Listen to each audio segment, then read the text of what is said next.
नमस्कार, मी अनिल उपाध्ये. शिवसिद्ध बातमीपत्रात आपलं स्वागत आहे. पाहूया आजची बातमी.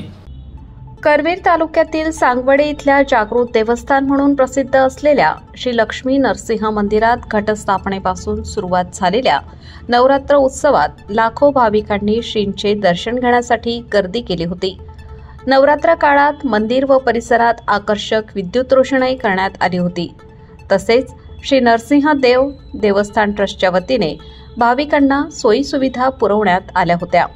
दररोज पहाटे श्रींच्या मूर्तीस पूजा अभिषेक करून श्रींची अलंकारिक अशी श्री गुरुदेव दत्त, भगवान शंकर, दक्षिण काशी ज्योतिबा, श्री विठ्ठल रुक्मिणी, मच्छावतार, झुल्यावरील कमल पुष्पातील अशा विविध रूपात आकर्षक पूजा सचिन गुरव, नितीन गुरव, जयराज खांडेकर, युवराज रावळ यांनी बांधल्या.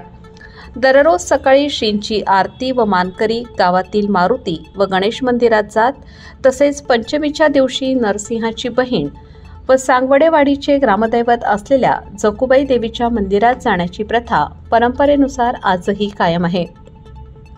दसऱ्याच्या मुहूर्तावर सायंकाळी श्रींची पालखी सोहळा, मंदिरातून मानकरी, देवस्थानचे पदाधिकारी, सांगवडेवाडी येथील पदाधिकारी व मान्यवर यांच्या उपस्थितीत सांगवडेवाडी येथील मराठी शाळेच्या पटांगणात सोने लुटून पालखी काळम्मवाडी वसाहत, भेंडवडेमाळ, देसाईमाळ, मानेमळा, गोठण गल्ली या मार्गावरून फिरून मंदिरात आली.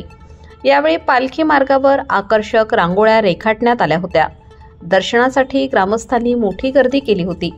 तसेच भाविकांनी चहा, कॉफी, दूध, सरबत, राजगिरा लाडू, उपीट आदी पदार्थांचे वाटप करण्यात आले.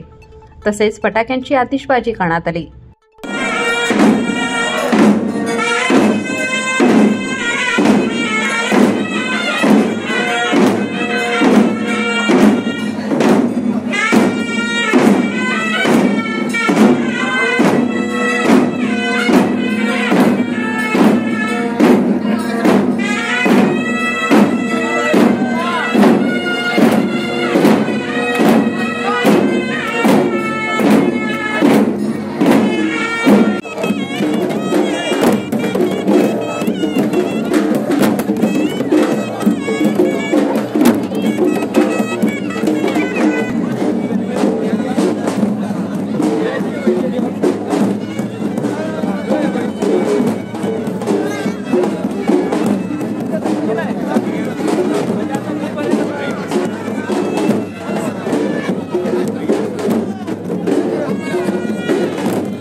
शिवसिद्ध न्यूजसाठी सांगवडेहून प्रदीप एवारे.